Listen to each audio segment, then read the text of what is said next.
Halo, selamat berjumpa kembali bersama saya Mulyanto Marcellus dalam channel New Concept Cara Enak Bertuhan. Video kali ini topiknya menarik, yaitu menjadi kaya, menjadi orang kaya. Menjadi orang kaya, tapi kayanya nggak boleh dipamerkan. Ini cara enak bertuhan. Jadi cara enak bertuhan,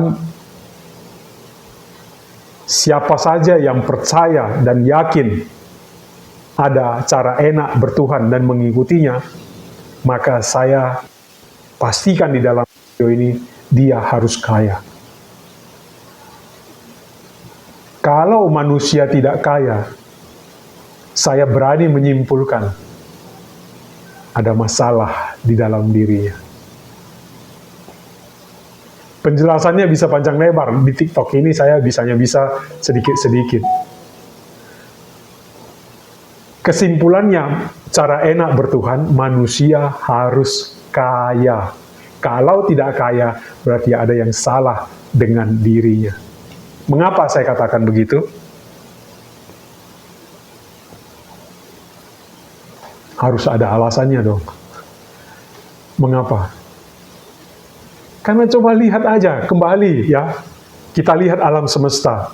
Kita agama berbeda, keyakinan berbeda, tapi kita hidup di alam semesta yang sama. Kita hidup di bumi yang sama. Kita hidup di dunia yang sama. Perhatikan alam semesta. Setiap kali kita punya perbedaan keyakinan, kita kembali ke alam semesta. Ini cara enak bertuhan. Lihat alam semesta, apa yang bisa kita lihat? Burung tidak menanam, tapi bisa hidup, bisa dapat makanan, tidak perlu sekolah, bisa hidup, bisa dapat makanan. Tidak pernah menanam, tidak pernah memupuk, tidak pernah apapun. Hidup begitu aja, tapi disediakan makanan oleh Tuhan. Lihat ular juga begitu, lihat harimau juga begitu. Lihat binatang-binatang lain, rusa juga begitu. Lihat binatang-binatang yang lain juga begitu. Semuanya bisa hidup tanpa perlu menanam, tanpa perlu bersusah payah menanam, memupuk. Atau tanpa perlu bersusah payah untuk mempersiapkan segalanya. Tuhan sudah memberikan kecukupan kepada semua hewan dan tumbuhan. Tanpa perlu usaha.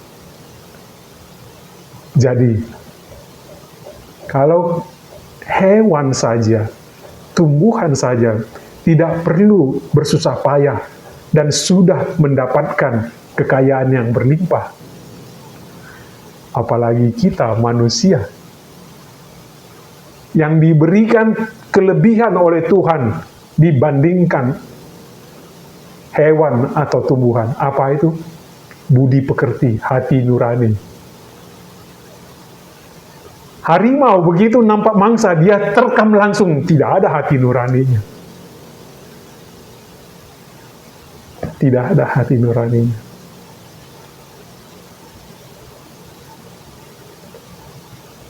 Begitu juga budi pekertinya tidak ada.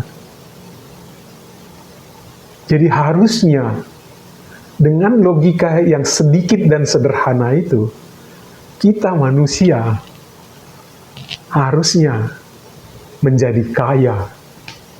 Karena kalau kita bandingkan dengan alam semesta, di mana hewan dan tumbuhan di dalamnya, tanpa perlu mereka bersusah payah, mereka sudah kaya. Dengan makanan yang berkelimpahan. Kita yang diberikan, ada 3 kelebihan manusia dibandingkan alam semesta, bahkan dibandingkan dengan malaikat. Apa itu? Budi pekerti, hati nurani, dan yang ketiga apa? Yang ketiga, kebebasan. Dan kebebasan inilah yang tidak dimiliki malaikat. Kita bebas, dalam kebebasan itu kita bisa bersalah, tapi kita diizinkan, dibiarkan lagi, atau tetap di blessing kalau kita sudah bertobat. Kalau kita nggak boleh salah, kenapa kita diberi kebebasan? Nah, sedangkan malaikat tidak punya kebebasan. Kalau Tuhan mengatakan A, mereka melakukan A. Kalau Tuhan mengatakan B, mereka melakukan D. Tapi manusia punya kebebasan. Dalam kebebasan itu kita bisa salah. Itu sudah pasti. Kita bisa salah. Tapi salah itu bukan akhir dari segalanya. Tuhan tetap menjaga kita, tetap merawat kita, tetap melindungi kita. Asalkan kita bangkit lagi. Asalkan kita bertobat lagi. Enak bukan? Jadi manusia. Jadi 3 harta manusia yang tidak dimiliki oleh alam semesta, bahkan malaikat tidak memilikinya: pikiran, budi pekerti, hati nurani, dan kebebasan. Terima kasih. Salam.